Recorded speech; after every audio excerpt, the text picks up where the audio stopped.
নাবালিগ অবস্থায় যার বাচ্চা মারা যায়, ওই বাচ্চাগুলিকে আল্লাহ পাক রব্বুল আলামিন কিয়ামতের ময়দানে বাপ মার জন্য বহুত বড় সুপারিশকারী বানায়। বাচ্চাগুলি আল্লাহর কাছে ডাক দেয়া কয়, মালিক, ও মালিক, তুমি আমারে দুনিয়াতে পাঠাইছো, পাঠানোর সময় আমার মা কত কষ্ট করছেন, জান বের হয়ে যায় অবস্থা।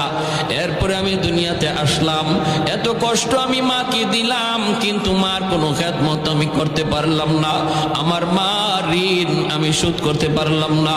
আল্লাহ, আজ যদি তুমি আমাকে জান্নাতে দিতে চাও, আমার মা বাবা সারা জান্নাতে যাইবো না, হয় আমারে বাপ মার সাথে জাহান্নামে দিয়ে দাও, হয় আমাকে আমার বাপ মার সাথে জাহান্নামে দিয়ে দাও। রব্বুল আলামিন তখন বলে, বান্দারে, আমি আল্লাহর আদর